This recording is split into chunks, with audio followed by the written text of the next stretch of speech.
I'm Brandon. And I'm Jesse. We're Cannabis School. Having cannabis-infused conversations with everyday people, cannabis companies, celebrities, and your mom. Welcome to the Sesh. Look, dude, check that out. It's got these cool little, is it magnetic? It almost feels magnetic. But it's got these O-rings in there, too, to keep it really sealed so you don't lose any of that. Yeah. Like, just great design. I know it's all like fucking just aluminum, but I love it, dude. I love it. I love how you got this little carb here. Now, one thing I did do, I got a little too close to the tip, and I actually burned myself a little bit. Oh, like your finger? Mm-hmm. Yeah. But it was cool because that. What I love about it is just the design and the feel. So let's do this one. Let's do our piss one. Piss? Oh, yeah, that one. I was like, what are you talking about, piss one? Here's this little guy. I use it to scrape out the stuff into there. Oh, yeah. Just because I find it's kind of hard to get out. Typically what I do is I just blow it out right after I'm done. I wait and but then I have to like cup it in my hand or something because I usually do it in my house. So otherwise I'm not. I just usually do it in the garage. Yeah. And just tap it out. But no, that's a good point. Because I'm inside, so I just I want to know if I clean this. Now, you see how it's all kind of copperish looking? That's just from heat. Yeah. But I'm wondering if vinegar would clean that right up. Oh, I wonder, yeah. Or what the people do, ketchup. You can do ketchup just because it has the vinegar in it. But people put ketchup to clean jewelry. What the fuck? Oh, yeah. Your silverware? Oh. Just I've never ketchup. Seen that. Yeah. I had a silver and gold ring that I had worn in a mineral pool, and it turned the gold to like a rainbow colored kind of thing. And I was like, what the fuck? Yeah, but I was annoyed because I didn't want it that way. And then I found I remember alcohol and that. baking soda, or vinegar and baking soda would take it off, and it returned it back to normal. I think it's just the vinegar. The baking soda would be abrasive, so it would be able to cut through it. But yeah, you just put it in there. The baking soda was, aluminum foil. That's what it was. Aluminum foil, and it took that coloration from the gold and took it off of it. It was weird. Science. Welcome back, kids. Welcome back. Today, we're checking out some of these sweet little devices from Dynavap. Yeah, these are aluminum, and they're these one-hitters, but I got to tell you, it's also a self-defense device. Self-defense? Yeah, you see around the tip, it's all like... jaggedy, pointy. Yeah, but you know what this is really great for? Those tubes of weed. It fits right inside. I guess technically they're only filled with weed if you put it in there. Well, yeah. I mean, I don't drink those energy drinks. No, what was that originally? It's Zip Fizz. Zip Fizz, best tubes you'll ever find. Yeah, you can get tubes from like a dispensary or something like that to hold them in there. I've had these like plastic ones that we've had with a rubber seal. They never seal as well as these. Now, one of the things that's really cool about the Dynavape is all you got to do is load your bowl. Right, your tiny little... Tiniest one-hitter. Oh, dude, it's so cool. I guess that's not a one-hitter, though, because I go back multiple times on that one bowl, and they sent us out the iSpire, dab wand, and this has their little attachment in it, which makes it perfect. So cool. Because you just set this in, and whatever temperature you want it to, and it preheats, clicks once it's there, twice. You want to go twice or a little longer depending on the temperature you have. So I have my temp set at 500 degrees. And what I love about it, it flashes red until I put this in, and then it goes solid flashing orange. Yours is way higher. Mine's been 365 because that's what I do my venti at. I do it at this one because I get a flavor that I really enjoy. It's roasted, but almost the feeling of roast, the smell of roasted coffee beans. Oh, okay. Just a little bit more. What's really cool about this one, and you can tell, I just put this here. It'd be great if you've got a bunch of these, and then you just leave this in the middle. See, and now it's ready. I can smell it. It's almost got this burnt popcorn smell, which I actually enjoy. Almost a cigarette smell. Oh, but you smoked cigarettes when you were young, though. Yeah. So I could see that, having that enjoyment or like that oral fixation that comes from like smoking. Oral. So what do you have yours at? 375? 365, but I just turned it up to 425 because since you said it was at 500, I'm like, maybe I should try turning it up a wee bit. No load. No load. Yeah, when there's nothing in it, it'll I love say that. got no load. And the cool thing is it will auto shut off, but it's still on. So all you got to do is double tap it. And then it gets back up to temp real quick too. Now, when do I take off the tip? Once it's cool and not hot. Here's how I've been able to do it. You will hear it in a little bit. It'll click when it's cold. And then now it's ready to be able to be pulled off. Yeah, so that's what I've noticed. On the way down too, just like it did on the way up. Isn't that crazy? Mm-hmm. I love the clicks because it just lets you know. Now, I turned mine down to 375 because I really want to try what you're experiencing right now. You might have to get new bud for that. I'm going to use my sleeve. I know. I still find it can be a little warm. So often I'll use like a paper towel or something and just go, okay. I find I need this little guy to get all of that out because it kind of doesn't fully clean out the little thing. But if you're outside, all you have to do is blow in it. Like blow in the other side and it cleans out all the bud. But if you're saving your bud because, well, it's, oh, wow. But that's like black in comparison. Yeah. Yeah, I had it too high. But the experience I get is a completely different cannabinoid experience because of that. Oh, hands down, yeah. It's so much hotter, and I like it because it hits hotter. But when it came out of the box, it was set to like 6 something. Oh, Jesus, that's and high. I didn't even check it, and it was high. Oh, yeah.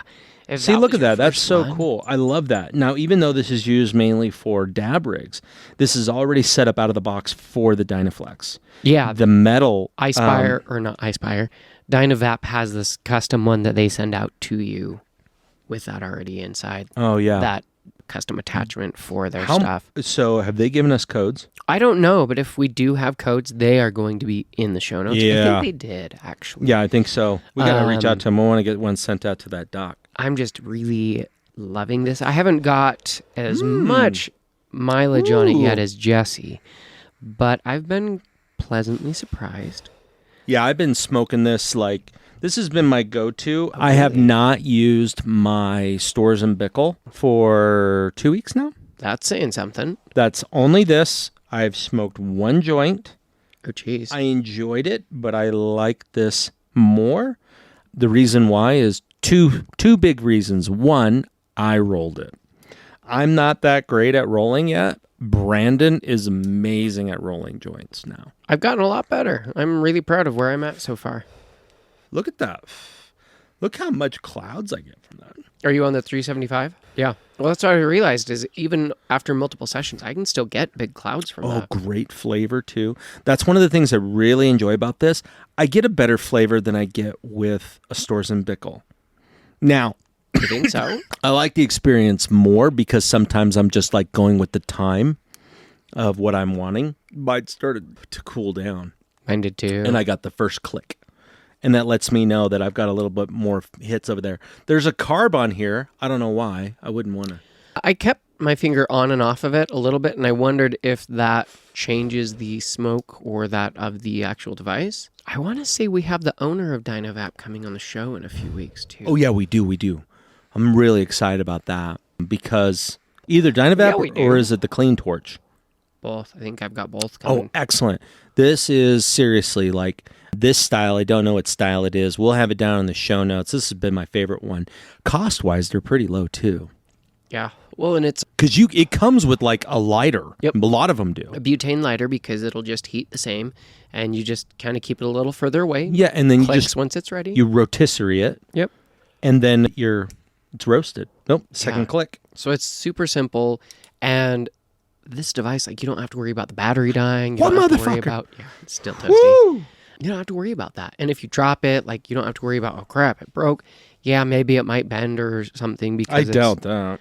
But it would have to take a lot of beating, I would feel like, to really ruin that. Well, and the tip, too, it stays pretty snug on there. I've never had a problem. This one has been my favorite one just for the reason that I really enjoy it. There is another thicker one. Maybe I don't know how to use it. It's the Vong is the thicker one. This is their something XL. It's like their flagship main one that's been. Dude, it's money. I love it. I love the mouthpiece. I like all of it, dude. It's like, it's got this feeling like you're drinking matcha. I just feel like I'm smoking a joint. Like, I feel like I've got my own tiny personal joint. And the perks to this versus a joint, I feel like wastes a lot of bud as I'm sitting there in between hits and stuff, and it's just continuously rolling. This uses such a smaller amount of bud, and I can go back to this same bowl 3, 4, 5 times if I'm hitting it at lower temps. Yeah, I find that little tool just helps clean it out. But if you're burning it pretty high, I don't think saving it would be something you'd want to do. It's still like dark. Super dark, yeah. I'm going to let it rest before I load up another one. But that's a cool thing too, man, because, and that's kind of what this episode is about, is random shit. Some random shit. Yep, just random shit. We're just going to talk about random stuff. So one of the things I really like about this is that, one, it saves your weed. You're going through far less. Brandon talked about something. Now, I see joints as communal and as reflective. Yeah. If I am needing time to just kind of zone out, and maybe I had a disagreement with somebody that's really got me heated, not they made me heated, but I allowed myself to get heated, I need to go outside and smoke a joint. Because then I have time. By the time I get to the middle, I'm like, yeah, I was overreacting. It was really good yesterday. I hand-rolled a joint. Emily and I had a little bit of an argument, and she just came up outside with me, and we smoked that joint together. And we just talked. And as the joint went, conversation chilled. We got better. And it was, by the end of it, we were just, everything was fine. It's the reflective part that I really enjoy about cannabis. It's, I'm okay. And I've been seeing a lot of propaganda, because it's the best way to say what it is. I've been seeing a lot of anti-cannabis propaganda coming from mainstream media, more so than ever.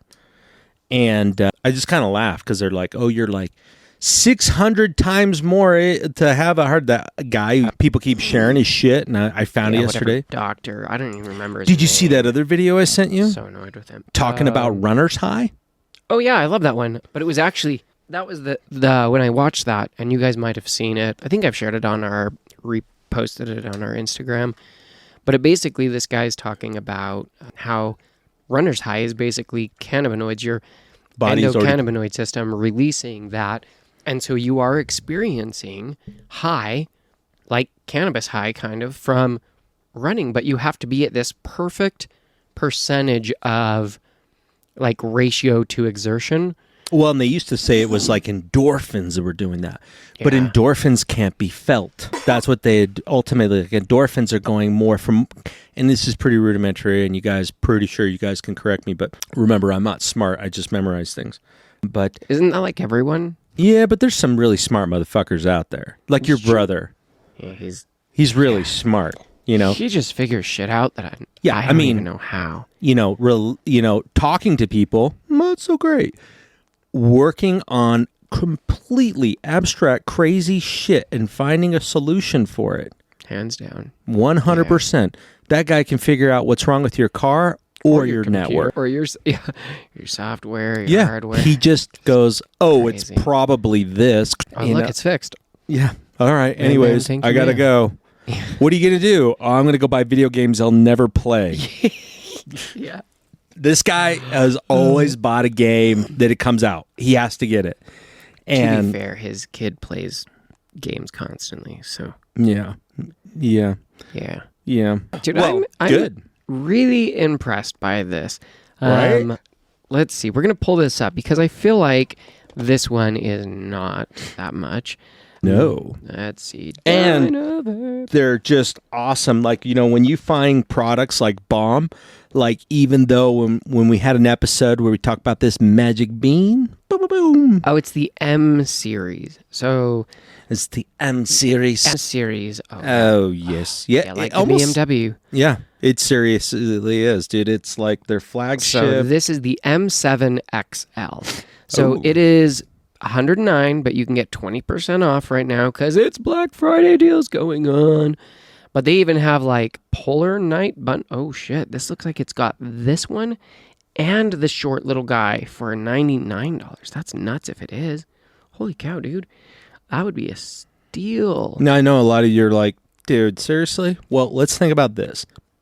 When you buy cheap products, typically you're buying it for a short-term use.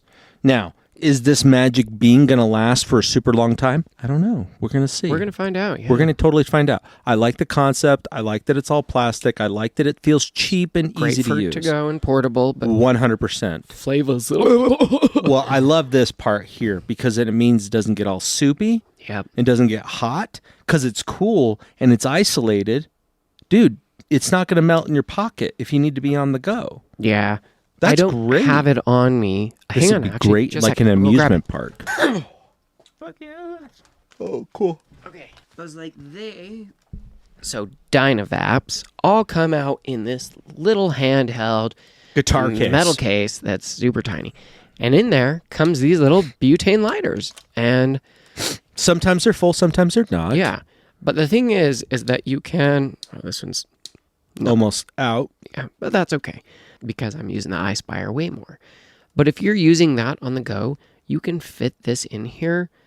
This is like the best little portable case. I know, right? Yeah. It's something you want to keep. Now, noticing that a lot of products, when they come out, you just throw the box away. You throw everything away because you're just like, I don't need it. Yeah. But there's no charging cable. Nope, Right. I mean, if you get the iSpire, this could be on the go. This would fit really well. It's not going to get smelly. Nope. That Which is won't nice. smell at all.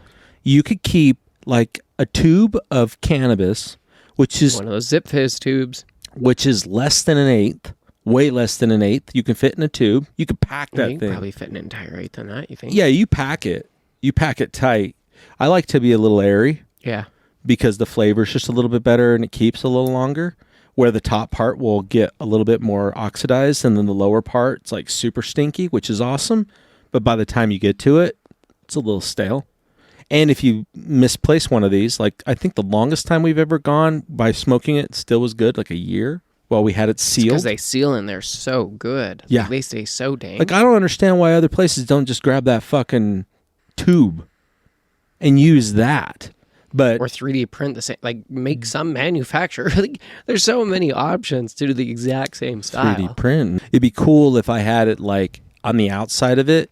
It was like, I'm going to do that with one of them and I'll bring it on, see if we can get somebody else to make it even better. But laminate a piece of paper and you just write on the outside with a magic marker. Yeah. So it's there. It's not going to rub off, but it just says like, this is the strain.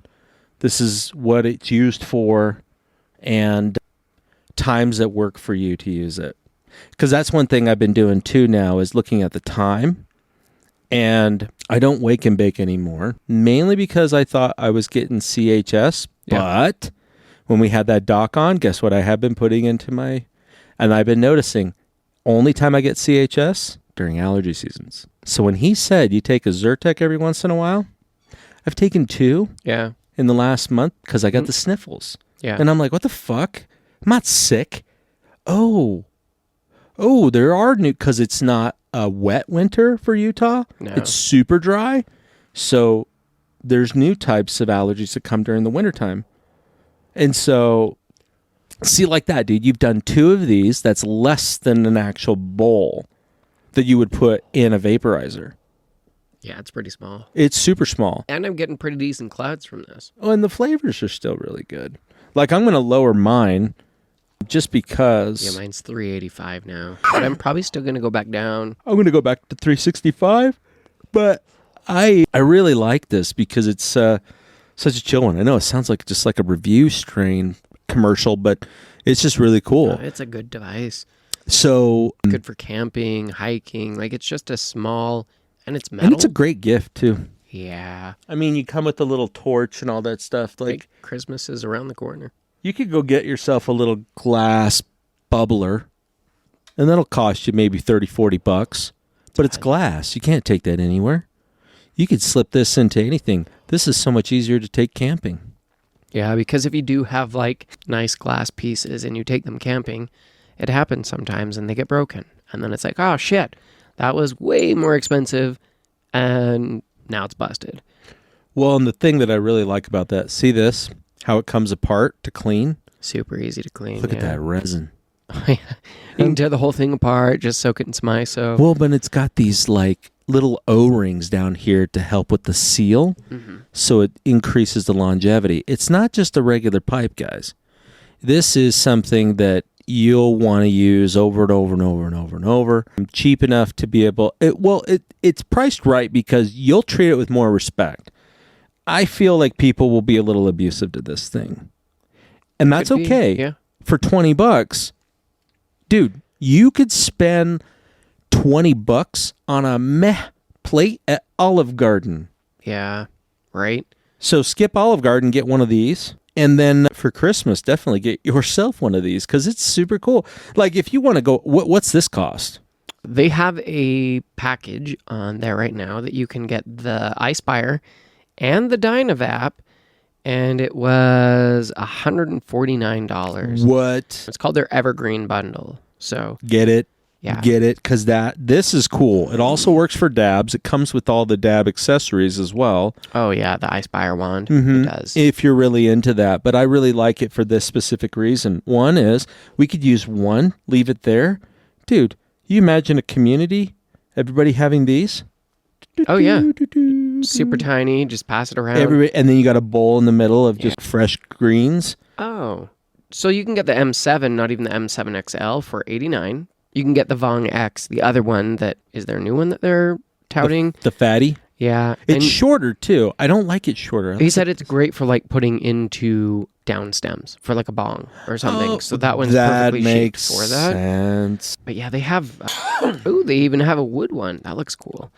But then they have the cheaper ones for if you don't want to spend that much. They're $60.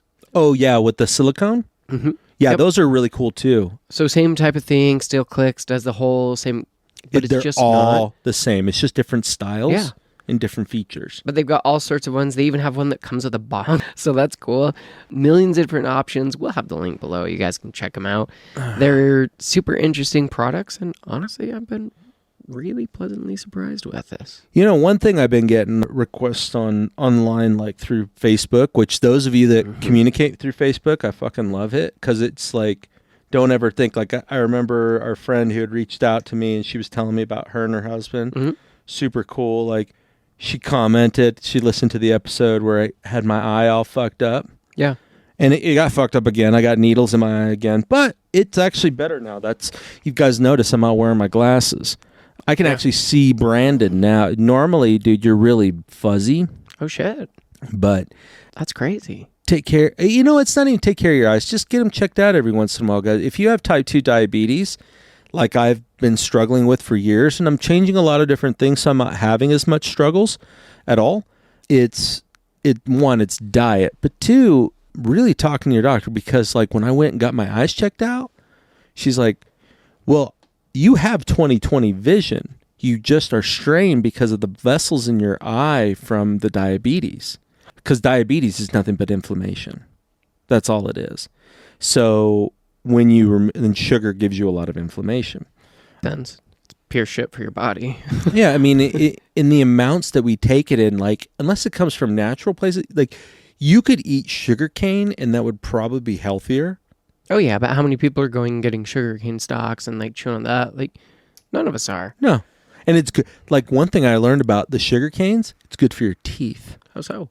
So sugarcane plantations used to be grown all through Jamaica. Yes. And I saw this thing where they had them over there, and the teeth of the people around there, bright white. Interesting. It's just something they've always done. Because if you think about it, it's really fibrous, and while you're chewing on it, it's scrubbing. It's a natural sugar. Sugar, there's a lot of really good things that sugar does for your body when they come from the actual sources, not being processed and synthetic and yeah. You know, like I like Splenda. Not Splenda. What's it called? Oh man, it's a sativa. No, stevia. Sativas. I like sativas. But no, stevia's good. Monk fruit's not bad. It's kind of a fruity flavor. I'm getting fish and chips flavor. From that? Weird. Tastes like fish and chips to me. So I'm having my third one, and I'm feeling great right now. That's what I love about it. Like, nothing beats flour. Nothing beats the smell. Like, Well, and like let's see if this Dr. Rick had said. no feedback. Oh no, I hear feedback. Oh, weird. Yep. This is very A wine, though, a high-pitched wine. That's a different one than any of the other devices. Dr. Rick did say that if you are concerned about CHS or cannabis hypermesis syndrome, you should look at flower, lower doses, how often, frequency of consumption. Yeah, maybe not do a wake and bake. He says you definitely have CHS if you have to wake up to get rid of the nausea. I've been Like up with smoke to get rid of your nausea always. Like you're always nauseous if you don't smoke. I've had that a couple mornings where I woke up and I'm like, oh, I do not feel good. And a lot of it had to do with my diabetes because I have low blood sugar. I get nauseous. Yeah, I could see that. Lower. Yeah. It would still be high for most people. It's a very interesting flavor profile, I will say.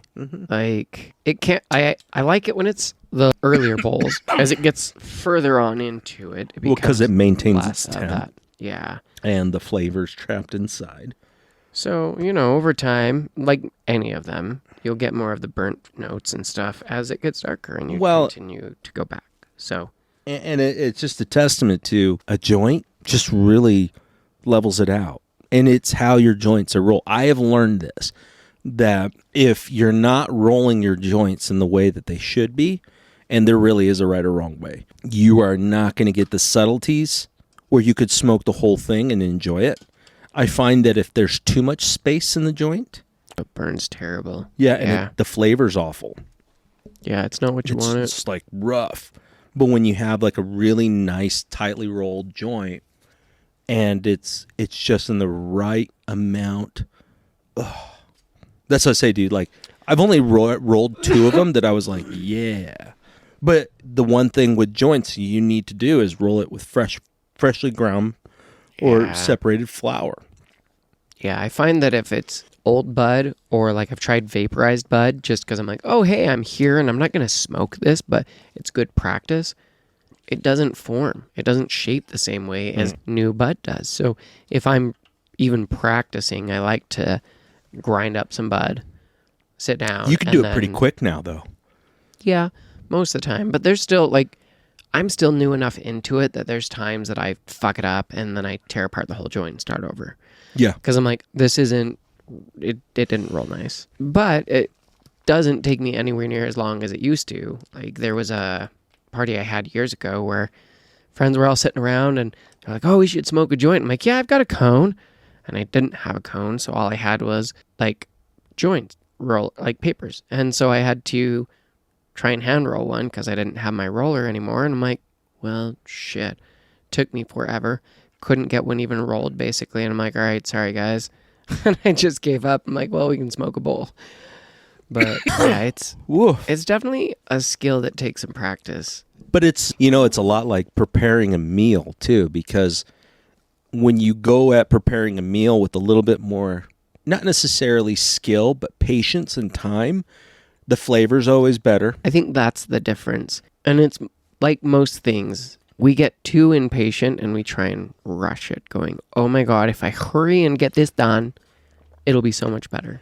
Dude. But most of the time, if you turn the temperature down just a little more, you pay extra attention, you're focused on it, and you're not just so in a rush to get it finished, the experience is better, the flavors are better, whatever it is that comes out usually is a much better end result, Well, what you just said, it reminded me of this video this guy posted, because that this actually makes a lot of sense what you just said there. Almost in life, too. Let me play it real quick. Remember to be patient when you're becoming someone that you've never been before, because the person that you are growing into doesn't have a map yet. And some days you're going to feel like you're moving backwards. And that's okay, because growth isn't always linear. Your new self is literally being born in moments that you don't even notice. So I want you to be gentle with the in-between version of yourself, because becoming the person you're meant to be is going to take some time.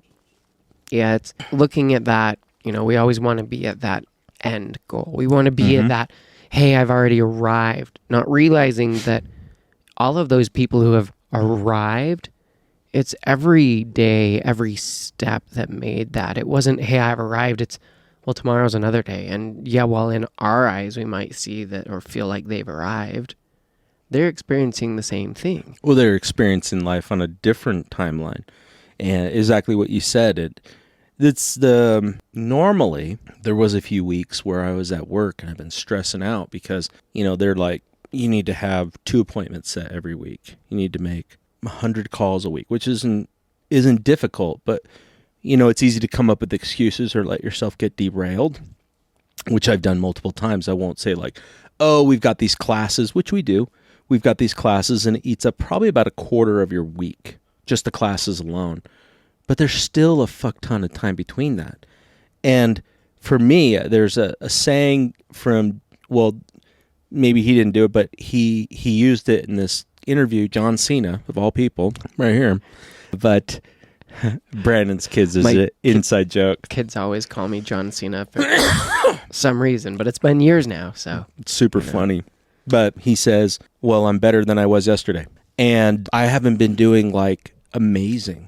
Everybody at work seems to be going faster than me. But what I realized is that everybody thinks that everybody else is better than they are. And one of the things that I find is very odd is that when we're on our journey, other people feel bad if you're not where they're at. And there's a guy at my work that I sit right next to. He's a pretty intense individual. And one day he was just like, he looked at me like with these, what would be the best way? Sullen eyes. It's pretty much the best word I'm thinking of. Because he was like, oh, dude, you okay? Is everything going to be okay? And I'm like, what the fuck are you talking about? He's like, well, you haven't got any sets. I'm like, no, I got one. He's like, yeah, but it's only one. You have to have 2 a week. I'm like, yeah, I know. Yeah. Whatever.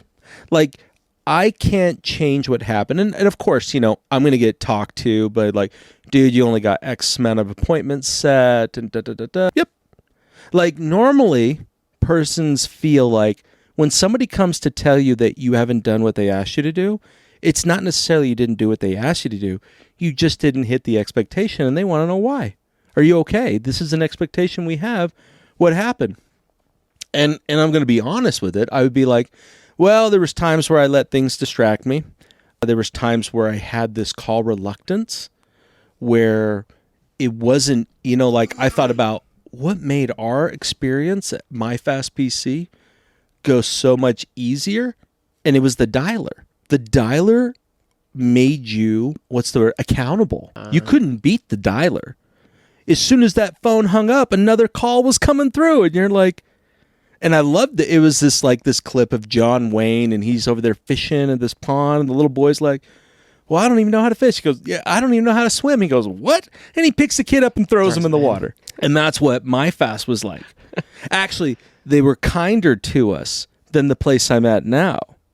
Like, it was learn so much shit about finance and health plans and all this stuff. Yeah. And you need to know it. And then after they're like, all right, recite it. And you're like, yeah. And then people. I'm sorry, I've just been waterboarded with this information. It's like seriously leaking out my butt. That's how much there is. The way I described it to people, they go, so how's work going? I'm like, oh, it's awesome. When I got there, they brought out one of those mechanical riding ponies, the coin operated ones. And they all give me this look like, what the fuck is he talking about?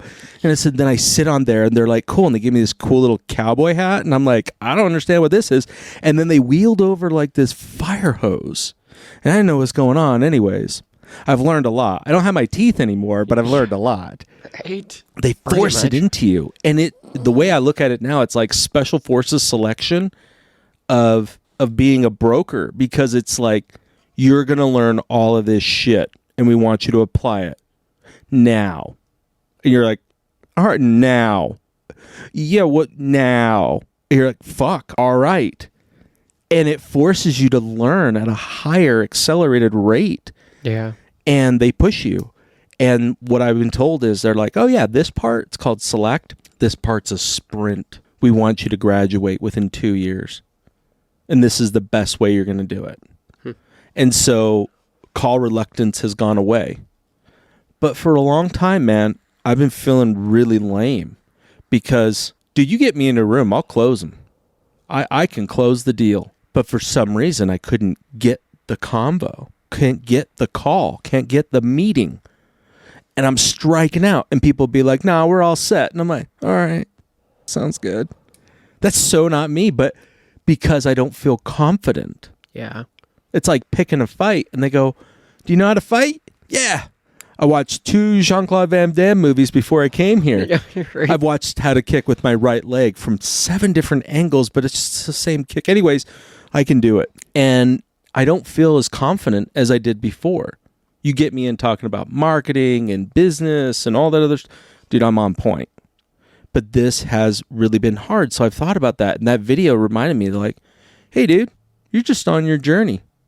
Yeah. So when I don't feel bad for people when they're not on that journey, I just let them know that that journey is tough, but the reward is great. So keep going. Keep going. And that's where it changed. And then all of a sudden, like, I'm figuring out stuff. I'm getting faster on the phone. Like, I know this next week going back, I'm looking forward to it. A lot of people struggle to get back to work after this. And I didn't really want to take it off because I was like, no, I'm in a groove. Yeah, I hate when you're in that nice flow and then everything's like, oh, it's time for a holiday. And you're like, no, damn it. Everything was like right where I needed it to be. Right. It's okay. When you come back, you're like, it's fine. It's right where I left it. We'll be good. But in that weird, like, remember when we would come back? Like, we didn't get a lot of days off at my fast, but you came back from like 2 days off and you felt like shit. You're like, that person didn't just buy for me right away. I See, before suck. you came, it wasn't a dialer. It was, You had to call. you dialed. So when you Woof. sat down, it was like, all right, cool. Here's this list. There's a whole list. All right, well, you better pick ones and you call. So the excitement was like, no, I just closed one. Oh, shit, he just closed one. Oh, God, I got to close another one. Yeah. Like, oh, his name's on top. Oh, I got to beat him. Like, I'm not going down. So then it was this like excitement of like, fuck no, I'm going to be up at the top of the board. And then realizing, dude, there's this guy who comes in for like 5 hours and he's up at the top of the board. Well, how do I do what he's doing? Like, I don't want to work 8 hours doing this. Like, can I work 4 or 5 hours and do the same shit? Yes, I can. Yeah. Dude, that intense dude next to me, he gets appointments all the time. Yeah. I'm not saying he's closing all of them, but he's getting appointments. Yeah. And so I'm like, okay, he is like, no, you need this. No, you need this. And I, whatever happens after that, I just like that result. Yeah. And that's where I haven't been hitting. And this last week, I finally got into my groove. I understand how to, and there's just times I know what's good for me. Like what you're talking about. When other people are succeeding or in really close proximity to you, it's palpable in 2 ways. One, you start picking up their vibe and you start closing and you start feeling awesome. And then you're doing what used to take you all fucking day. You're doing it in an hour, 2 tops. And you're like, Oh, yeah. walk around. Oh, yeah. Well, that was the best part. It was like, but then I realized the more that I got into it, the more that everyone else did. Oh, and then it wasn't just our sales team in our room. It was the entire sales floor in all the other rooms. Well, I just closed a deal. Well, I'm going to walk across the hall to the other sales team and go give them shit because now I'm on top. Yeah. And then we're going to go over to the other sales team and the other one. And like, and every time coming in and going like, oh, it was just all this It was excitement. fun. Oh, Yeah. it was a blast. Dude, remember when they used to walk around? Like, Coley was a dumbass, but you remember Coley. Oh, yeah. But, you know, one of my best nights there was when they introduced those plans. Oh, yeah. Gold, silver, and Memberships bronze. stuff. Yep. And I hated that, so I started calling it the care plan. And then they changed the messaging to care plan because the first day they entered, dude, I sold like 5 of those. Oh, that's awesome. Every single time I sold somebody, I sold it with it. And I said, oh, this is our care plans. We have our bronze, silver, and gold care plans. Yeah. And because it was old people. Yeah. And at the time, intuitively, I'm like, well, people hate subscriptions, right? Nobody bought from Columbia House going, oh, yeah, 1 cent for all these CDs? No. Well, Netflix wasn't really big. No. You know. Everything was subscription based. Magazines. I remember when GameStop was EB Games and they would give you a magazine every month. And then literally, I would get it every year. Even though I didn't buy games all year, I'd get it because they sent a magazine. And it would be shit or read. Yeah. Now Not you great don't stuff. need that Nope. because now you got your phone if you want to do that. So it's like, what's the point? And they made it digital, and I'm like, I'm not going to go scroll 20, 50 pages of your no, thing. dude, that's where I would say like print is alive there. It's like books. Like physical books, there's something about a physical book that Yeah. really gets you. And, it's like saving your space. Like, it's great. I love that. There's something about reading that physical book, like turning the pages, the smell of a paper. Like it's a different experience than sitting down, listening to one as I'm running around doing shit or, doing ebook. Like it's not the same. I think it's good for the information, but at the same time, like, it's like some of the best books I've read in business. I own the physical copies, and I will go back and read those. And I'll be like, oh, that was more impactful. And, it's like at work, my boss, he's really awesome, really pushes a lot of self-education. And then he goes, okay, what'd you guys get from that last couple chapters? And then we actually have to talk about it. You can't just be like, no, there's nothing there. He is really on point of holding you accountable. Like every Friday we have to present some of the cases that we're going forward with, and the team helps you to build a better plan for when you go to talk. Like, how crazy would that be? You're sitting with a bunch of salespeople that all have experience. Well, some have a lot more than the others, right? But, but they all have about this. Level.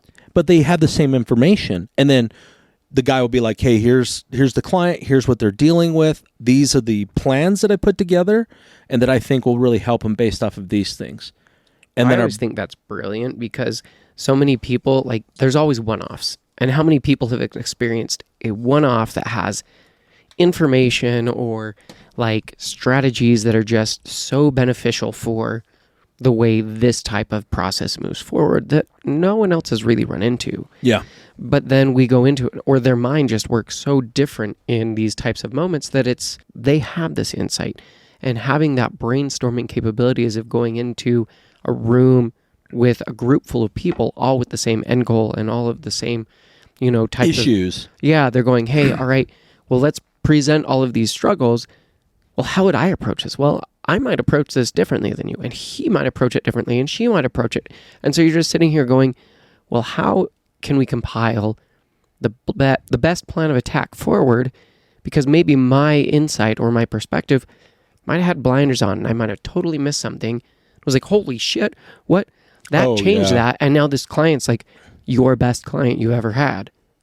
That's what's super cool about this is that, one, this kind of, the company I work for, no ego is allowed. So you all have to do mushrooms before you get hired on, or how does that work? I know, right?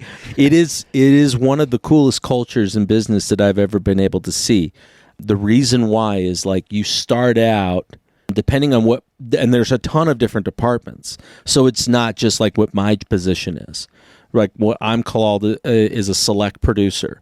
So I work with companies that have 50 employees down to like 20. I can go down to 10, but it's not financially great for a company to start around that. But and then all I do is I find plans that help them to save money and get the best support for their people, because a lot of people overinsure themselves. Yeah. But when you come there and you go, oh, I have this problem and I figured it out and I'm all smart, because you want to be a smart guy. Oh, yeah. And it feels good like when you win something on your own. And they go, yeah, that's kind of dog shit, or, yeah, I agree with you. And nobody gets offended. Sometimes you get offended at first. You can kind of get those feelings out, but they're like, nope. And my boss just is like, okay, guys, what else are you seeing here? Do you think that he hit all the points? And then everybody gets to interact. And my boss on Tuesdays, we do role playing. No, Wednesdays, we do role playing. He's like, hey, here's a product that we sell. Yeah. Now let's learn how to be able to put this into speak of how actual people may understand this. And then we critique each other and help each other out. And we go, oh, when you said it like this is awesome. But you use these words, which are weak. And people think you're weak when you do that. You need to seem confident because you're giving these people advice. Yeah. You can't come from a very wishy-washy. You're supposed to be the expert. 100%. So you need to appear as the expert, even if you're still new and not confident in it, which sucks sometimes, but it's a fake it till you make it thing of like, hey, no, I'm supposed to be the expert here. This is why I'm here, and it's hard because you don't have the confidence in that moment of like, shit, I'm not really good at this. I'm just starting. Dude, I've been there for 3 months now. Yeah. And I feel like I'm just like, I don't know enough. I don't know enough. Well, there's Like- always more to learn. Oh, I know, but Yeah. I mean, and there's a ton, and it's funny because once I start talking to somebody about it, then everything kind of fits in there, and I go, oh, you're doing this. Okay, I understand. Okay, awesome. What about these questions? Helps me to understand you more and Yeah. what your end goal is. But before, when I sold something, like especially marketing, it's all feels. It's all like, okay, let's talk about it. Let's Yeah. go through it. And even now, like I've done it for other friends that have marketing, and I'm like, they're like, oh, I can't close this person. I'm like, well, let me get the juice. I just need the juice. I don't care about money because I know you can't pay me. I know you're struggling. So like Jordan and Wiley, I've helped them a ton of times. Oh, yeah. And I'm just like, and I've been on the phone, and I'm just like, I just want the win. I just want the juice. Because nothing feels better. Like I remember when we worked that team, like seriously, the best dopamine that we got was in that call center.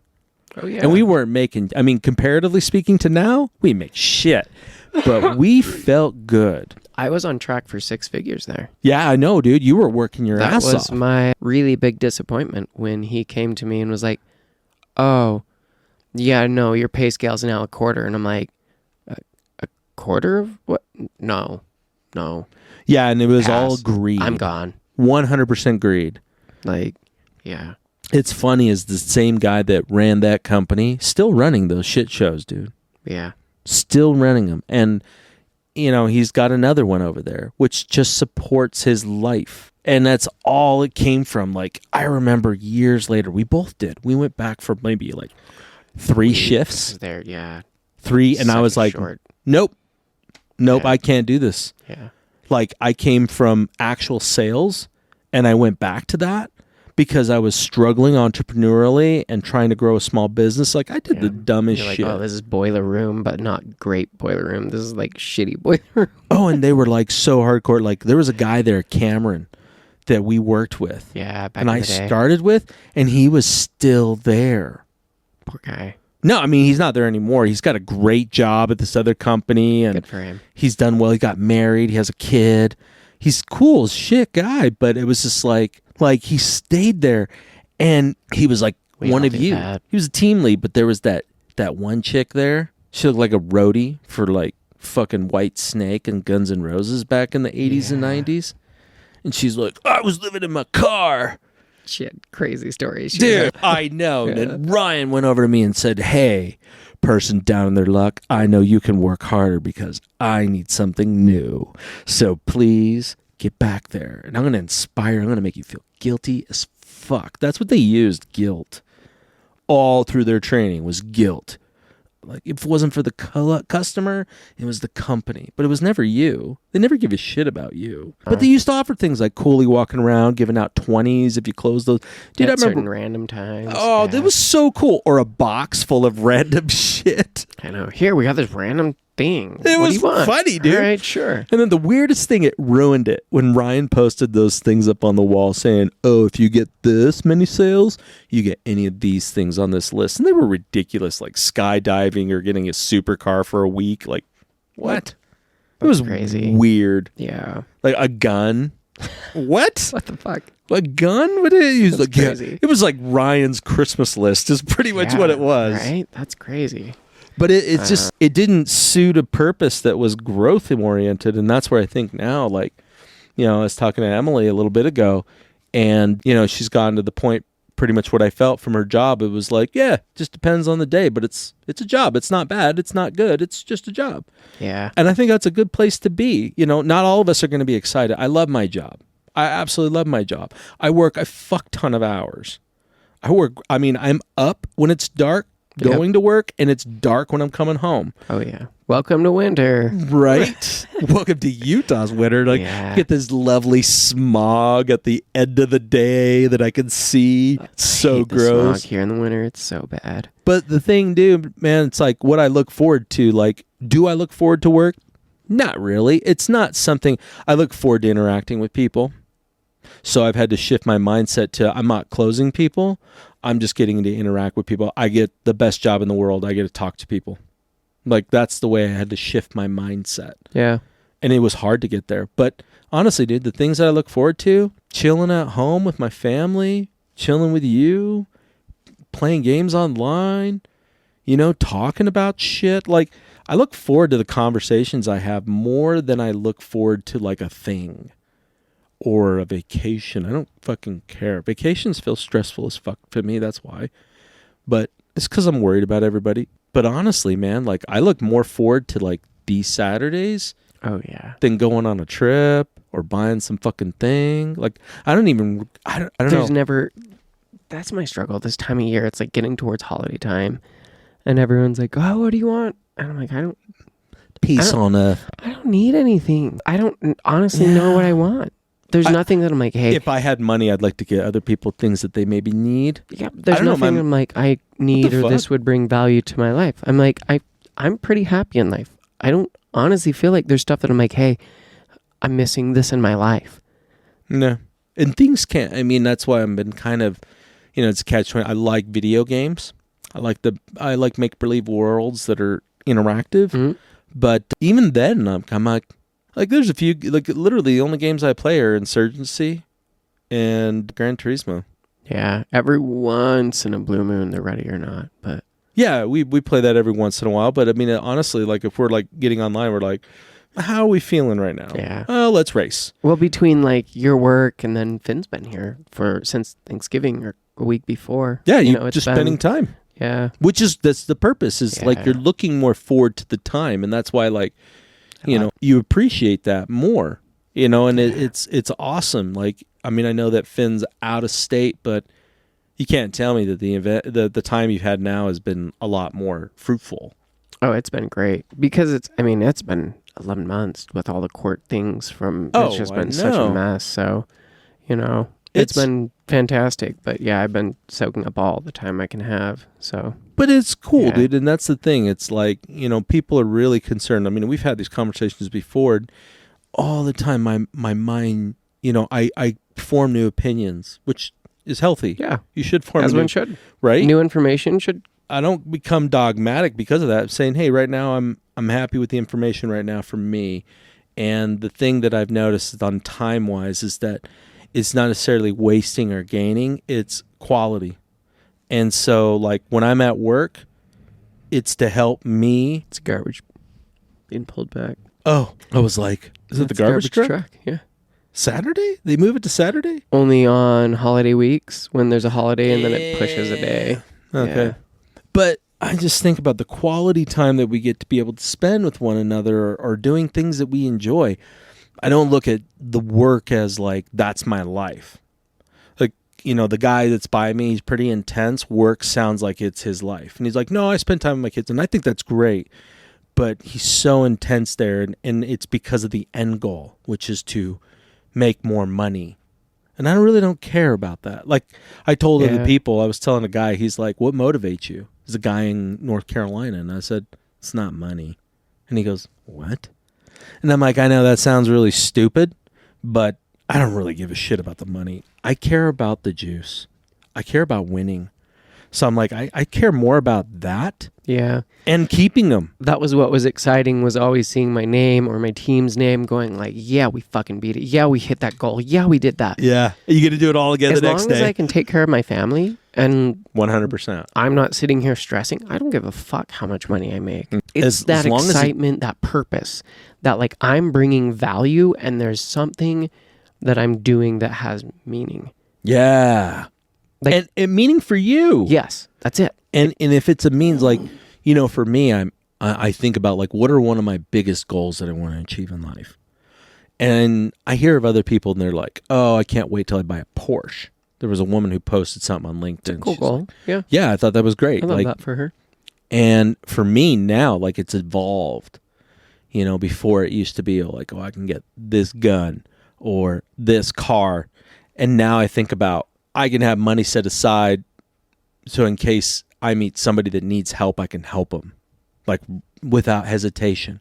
Because, when I see somebody begging on a street corner, like, hey, you know what? That's okay. That's where they're at. Yeah. And if I can help them, sure, But I care more about, like, say somebody who is struggling so bad and they've got nothing but drive, but they're just being held down by the weight of the world.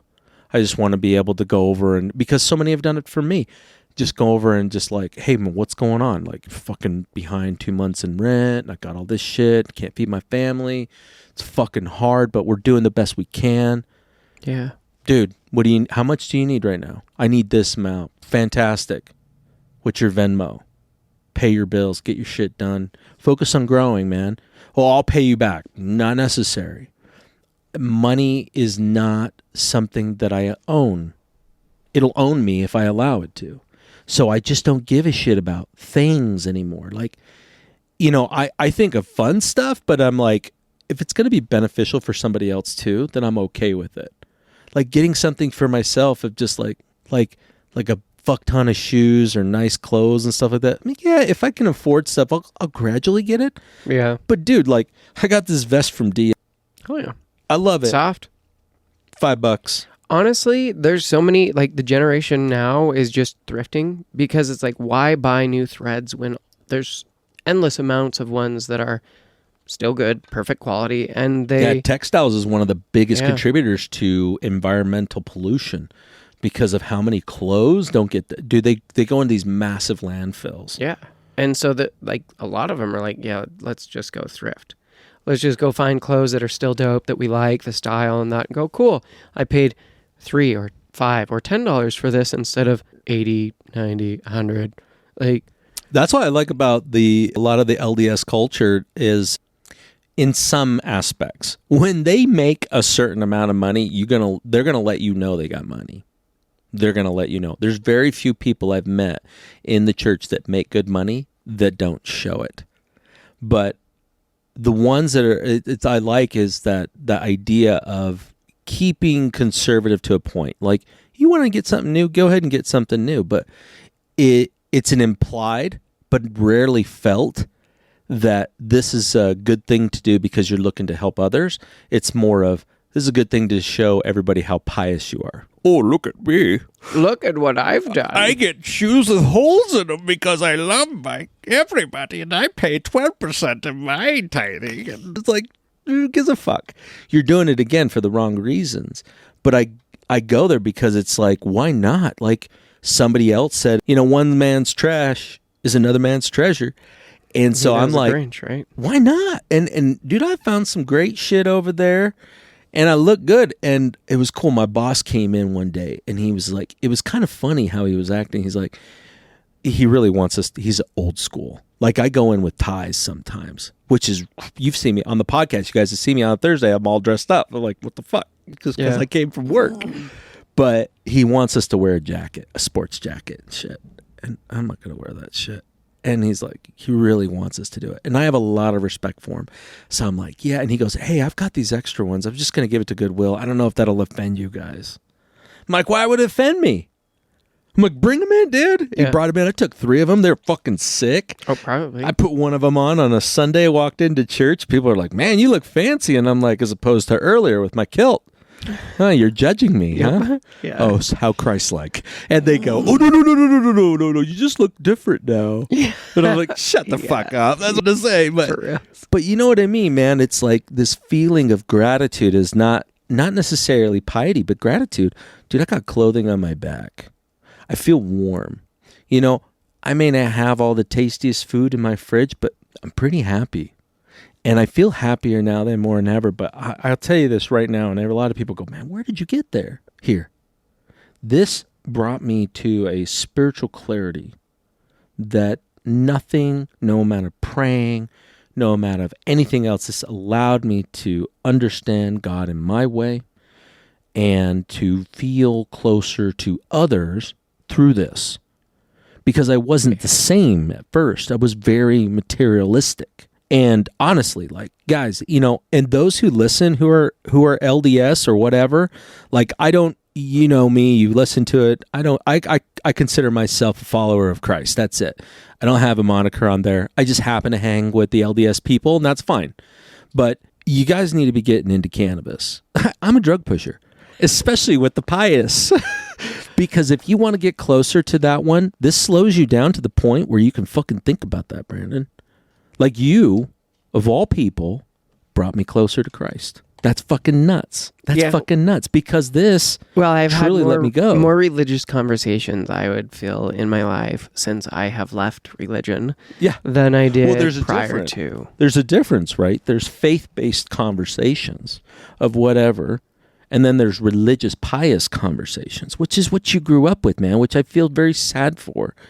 You know, I even There had is lacking of depth, but I find that most of the lacking of depth and very pious ones are. increased feelings of guilt. Oh, 100%. Dude, But that's what so much of it is surrounded on is like, hey, feel guilty and shameful and fearful. I know, right? That sounds like love. Yeah, eat my balls. Like, no. Well, eating your balls might be considered lovely. Love, yep, might be love. Now that is I mean, a God I could get behind. But, you know, seriously, dude, the thing is like, man, I just want to be happy in my life. Yeah. And I want others to be happy too. Mhm. And I don't do that out of fear. And, you know, I had to have a conversation with my son recently, one of my 16-year-olds. And he's been feeling really bad about himself lately. And I'm like, why? And he goes, well, because I have these, like, you know, he's done some things that he thinks ill of. Because society thinks they're ill of. And religion makes him feel it. And Or I had these- culture or whatever it is. Right. That, yeah. and I had to have a conversation with him. I'm like, that's not the God that's talked about in this book. Okay, so don't. It said, and he's like, oh yeah, who died for our sins. I'm like, no, it's not that. It's that you're going to make mistakes in life. Don't be so hard on yourself. As like even in the teachings of Christ, where he was like said there, he would laugh. Like he was talking to like, oh yeah, you don't have to cheat on your girl in order for this to be unchastened. Just thinking about it is unchastened, and be like, well then everybody would be there. And he laughs. He's like, yeah, pretty much. Yeah. He's basically going, yeah, all of you guys are the same. You're gonna make mistakes. You're and that's all okay. the same. Stop being so hard on yourselves. Yeah. And that's what causes Love yourself and love your neighbor. Like, it was my super easy, but really hard for a lot of people to do. kid's interesting in some of her perspectives, and because Yeah. she has basically made comments to my oldest of like, oh, hey, you were depressed. You had suicidal thoughts. Hey, you self-harmed. So no one's probably going to love you if they see those. Oh, that's tragic. Yeah. Like, it's this It's fucking and infuriating. I'm like, no, that's part of your story. That's Yeah. part of your journey. That is who you are. That scarring is why you are here, why you are still here. And most of us don't see these parts of it going, hey, this sin, this scar, this whatever isn't ugly. It isn't hideous. It isn't bad. It's part of who you are. It's part of this journey. It's part of your story that makes you who you are, that makes this person like today, this version of Brandon isn't my end form. Whatever I am at the day I die Be has completely different been from the so day you different began. than this. Yeah. And every day is an opportunity to be different because every day you had a different day that maybe something changed and that altered a perspective or an opinion, or maybe some new data came in and you're like, oh shit, I didn't ever know that. Well, now I'm allowed to change my mind. Okay, well, that might shift who you become for the rest of your life. So looking at it going, hey, this moment, this tiny section of it, like I need to look at and judge this sin, this whatever it is. Did you intentionally hurt? Did you hurt someone? Okay, well, go apologize. You know, there's all these things that we can do because no one's perfect. Yeah, when you apologize, though, you're able to let go. That's what I think about apology, too, man. And it's a great point you're bringing up. And let me say something real cool. I mean, real quick. Cool. Let me say something real quick on how awesome that is that you held space for her to let her know that. Because, you know, is that, you know, the kid's mom's fault? In a way, yeah. But that just goes back onto the teachings from the parents and the community you're around. And that's something similar like with my son, where he was told that because he had bad feelings about himself, or he, you know, maybe he looked at porn or something like that, that He was bad. that he's a bad person. Yeah. And he's like, I just feel bad about myself. I'm like, yeah. oh no. And I sat there and explained to him, like, if you want to talk on the faith, not religious, and I love Bill Maher's religious. Yeah. Because they are.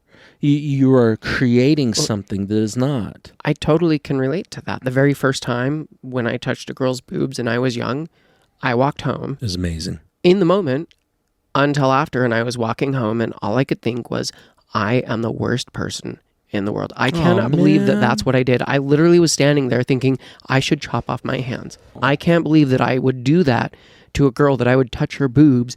That was the worst sin. I can't believe, like, that was what went through my mind. And I know that's how he's feeling, of like, I am so guilty. I'm so shameful. I'm such a horrible person or something. And it's, no, it doesn't. It sounds like this person who's like, hey, I hate you. You're my kid. I hate you. Why do you exist? God, why won't you die?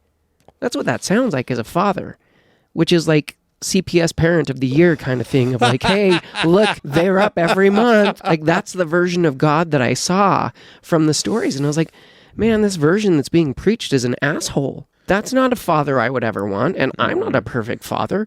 So there's no way this story is real.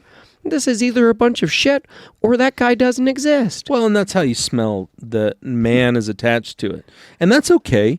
Because, you know, that's where I've become a lot more forgiving of those who are more judgmental. And I just go, yeah, I'm okay. I understand. Instead of somebody saying something that would normally, like, dude, I played Insurgency last night while I was waiting for the kids to get done with something. And I was like, I'm just going to play this mindless thing.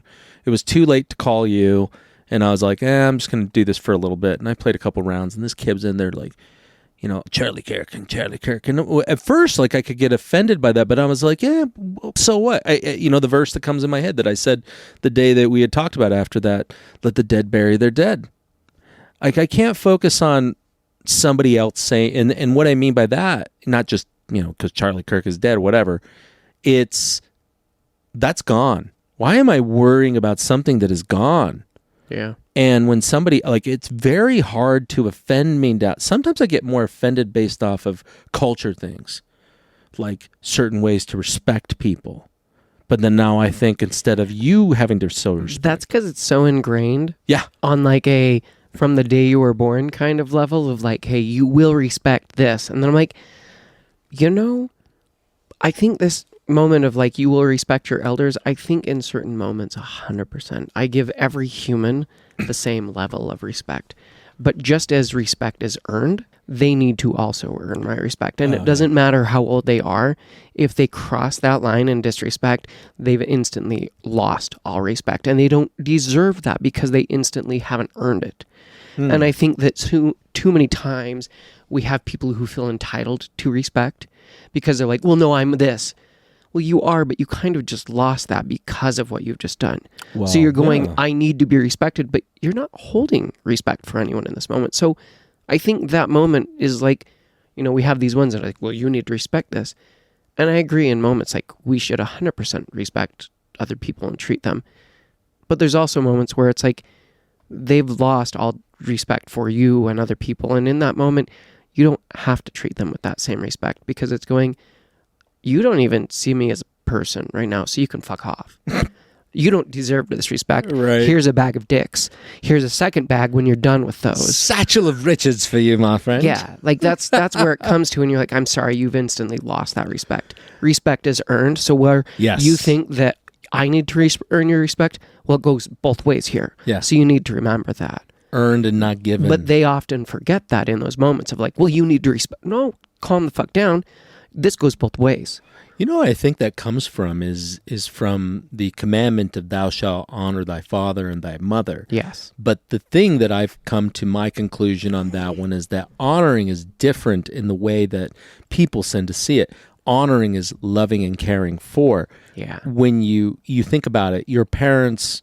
Not following blindly because they told you. It doesn't mean you have to listen to them all the time. But you need to...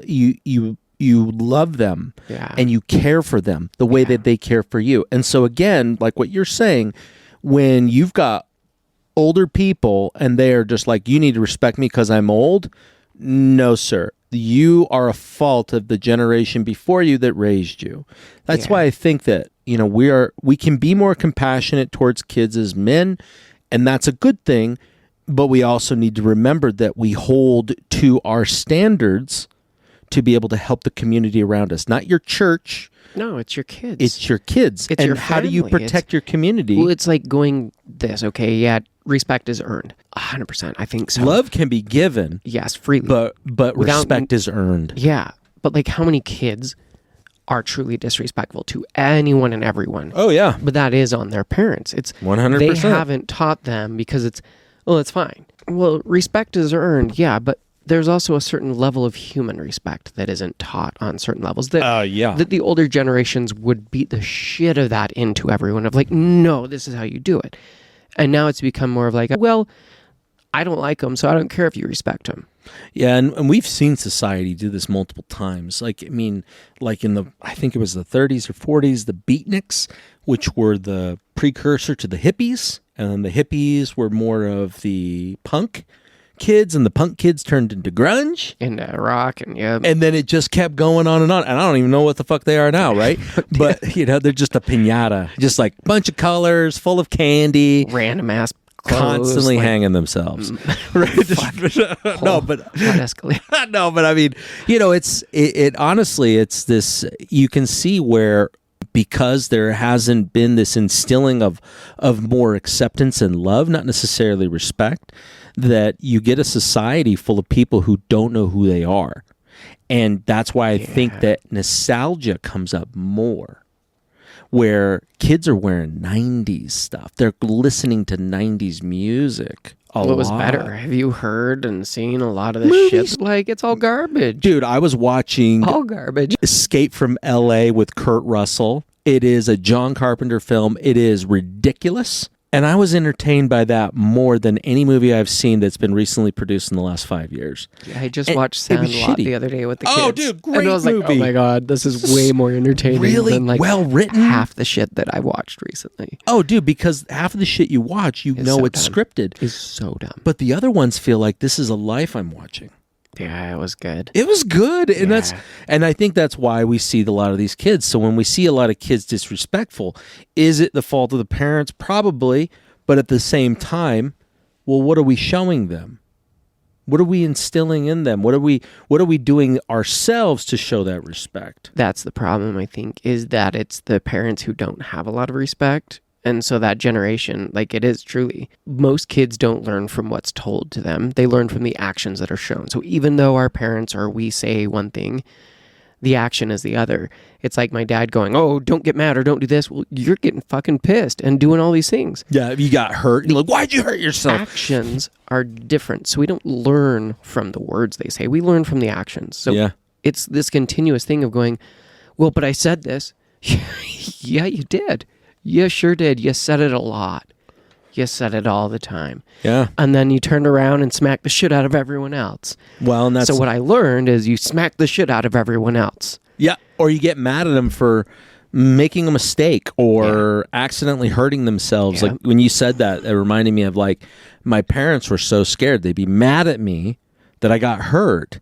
And I used to do that to my kids. And even if they were upset about something that I could perceive as stupid, I am not there. Like my daughter was really upset yesterday. I don't know why, because she's an emotional basket case, because she's 13. I don't know. But whatever is going on, I cannot minimize. And so I just went over and said, hey, why don't you just give me a hug and give me that? Give me your pain. Yeah. Whatever's hurting you now, just hand it over to me and just hug me. I'm not going to tell you what you should do. That's hard because we grew up in a world where everybody gave you not requested information, right? Giving you unsolicited advice. Thank you. That was the word those words I was looking for. But it is. I mean, how many times have we done that to each other or to people around us? I noticed that I did that a lot. When I went through Kim's thing, made me super aware of it. Emily's been a real good help for that because I found that I've always wanted to be a helper. Like I like helping people, and so when they come You're and smart. talk, Yeah, it's like, yeah. oh shoot, well, can I help? Instead realizing a lot of the time when my partner comes to me, she's not wanting help. She's needing me to shut the fuck up and listen. But as men, we were taught that. Yeah. Well, my dad was always a fixer. Anything that broke or needed fixed, he was always that one. Every single thing, it was, Dad couldn't fix it. So if anything needed help, it was, okay, Dad. Yeah, emotional stuff or real talk, well, I could talk to Mom for that. But if I needed help with anything, well, I could go to Dad. Well, how do you do that when it's later? And you're like, well, I want to help, but maybe that help that you really need at that moment is just to listen. Yeah. And my youngest, she lives with me, but we went and her mom was in town and we spent like half the day with her. That was interesting. Yeah. And through that day, I noticed that my youngest was getting a little sassy and kind of moody and stuff. And it started irritating me. And by the end of the day, I started getting snappy. And I didn't realize until it was the next day that it was due to a lot of the comments that were coming from her mom that just kind of cut her down and put her in this not great state. And I wasn't in the room in those moments when she made the comments. Otherwise, I would have made Said a comment something. back. Yeah. But it was this thing of realizing after, like, shit, I wasn't aware enough of you in this moment. Yeah, I'm aware of like you're annoyed or frustrated, but I'm not cognizant enough of the underlying thing in this moment. And if I had been more aware in that moment, maybe I would have. But it was this disconnect of, I showed up in irritation instead of, and the next day I actually was like, hey, I'm really sorry, because I realized that a lot of that was probably from commentary and things that just didn't make you feel the best. And I didn't realize that. And that was my fault for, as a parent, being so intertwined in whatever was going on in my life in that moment, that I wasn't aware of my kid and their needs and truly what was going on, because I didn't notice. I didn't pull her aside and go, hey, honey, like, you seem like something's going on. Like, there's other ways to navigate that I could have done, but I didn't realize until after. Yeah, it was you're like, programming. yeah. And it's all this breaking stuff. them. Yeah, of like, oh, well, my dad, if we're having an attitude or something, well, hey, that's not acceptable. Don't do. Well, why can't I have an emotion? Stop having feelings. Why can't I have a feeling? Like, you didn't Yeah. ask what's going on. Like, why are you acting this way? Is there something further that I should maybe address?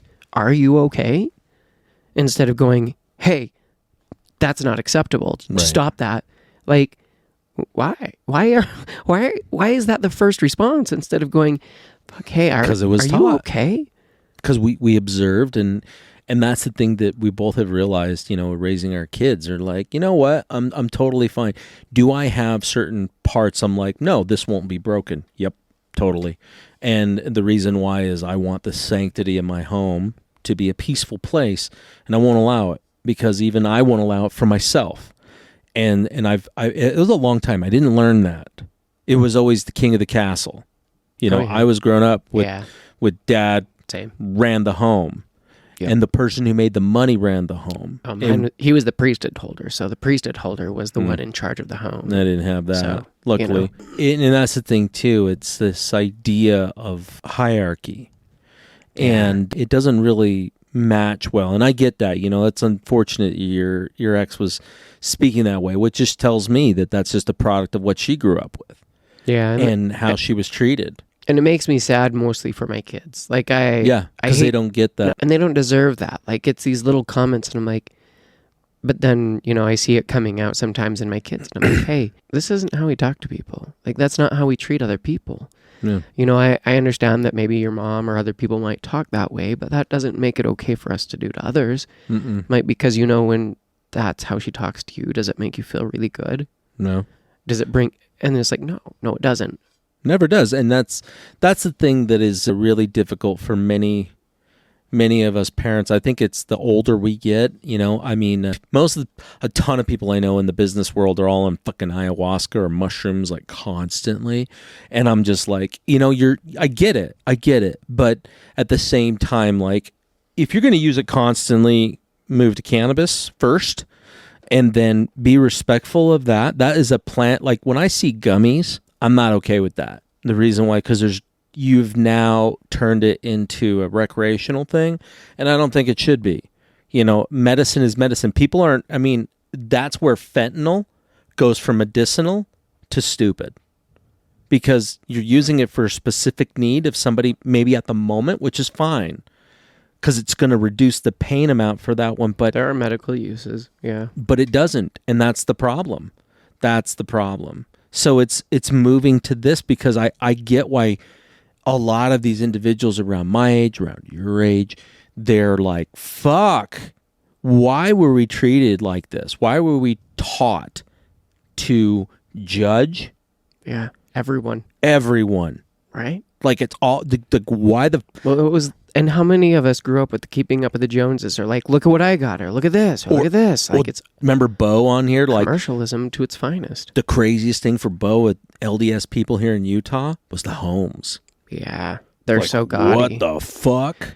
We did a drive yesterday, and we went up Mapleton, and I was like, oh my god, some of these homes are just insane. I used to yeah. live up in Hobble Creek Canyon on the left fork. Yeah. You want to go see some impressive ass homes? yeah. Ridiculous. They're insane. You are so far from society, and you got this giant 30,000 square foot home.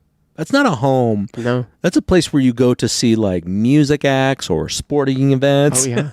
I mean, That was it. It's I had fucking huge. I had a friend. So, growing up at Timpview, the home we moved up there was like just over 5,000 square feet, which is a big home. That's a big home. And I had a friend on the ballroom team with me. His home was 25,000 square feet.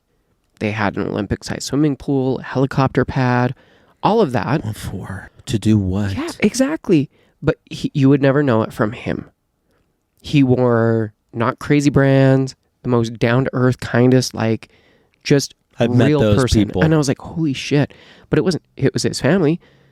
But yet all Timpview is all the rich, snobby, like, East Side kids. Again, that was taught by their parents, Yeah. right? And so that was it. As half the kids that I went to school with were these rich, entitled fucks who were like, oh, I've got to slide from my bedroom down to the kitchen, and then I've got this and this. And I'm like, that's fine, like, whatever. But then meeting him, and I never would have guessed that he lived in anything more than like an apartment or like 2,000 square foot home, most normal, average kind of seeming guy. And I'm like, Chill.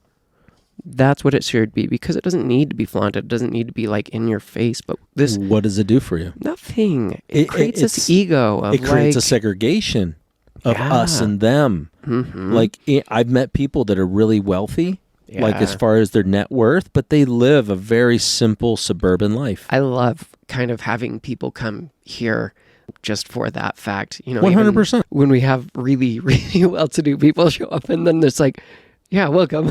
And they're not bothered. You know, that they miss some of that. Like the ones who really went through the struggle. Like, Yeah. you know, I love the world that I've joined as far as work wise, because I'm constantly learning. But, you know, I see some other guys in there and they live really well. And I don't want that. I'm just like, I don't need that much. I don't need them. And I'm like, you know, I would just help so many people. right? Like, Or what help business can I do family, to help? friends, Yeah. whatever. Oh, do you need a job? What do you want to do? Okay. Well, can Or we pay a even- company? Like, Even help me. Like if you're poor, like man, the feeling that I would love to be able to Yeah. just give and not saying you owe me, no. right? Because that's all rented. Everything is rented. Like, hey, make sure all the food you buy with it, I want you to recycle it. I want you to bottle the pee and keep the shit in bags, and I'm gonna come by and get them. Like that's what I mean. And that's by, where for me. we got Synthetics 5. Oh my goodness, that is a Pee in great a bag. segue. So, you know what? We've talked a lot about, you know, how to be respectful and all that other stuff. Well, you know, one thing that was really hard growing up? Test taking.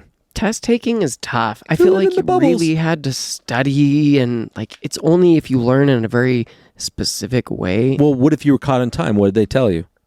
Just run down the C's, Yep.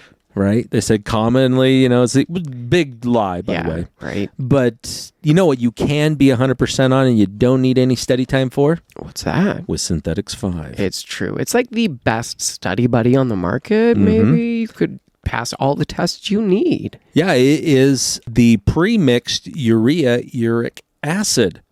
Could also be considered like a urine. I don't know how urine helps you pass tests, but Weird. apparently you're able to really 100% pass tests, and it's cool. You got this small one over here that Yeah. Brandon has. Fits in your pocket. Fits It's in the not pants. applesauce. It's got a little heater, so your tests are nice and warm. Because it's getting winter, and everyone hates cold tests. Yeah, you keep this right by So- your nuts. Yeah. And then, just use it and pass your test and, move on with your day. Yeah, so don't worry about not being able to keep your job just because you enjoy a little bit of a plant and they make you take tests. Yeah. Start passing them with Synthetics 5 And use the code below. and save yourself a bunch of money. And tune in next week. Oops. See you guys later.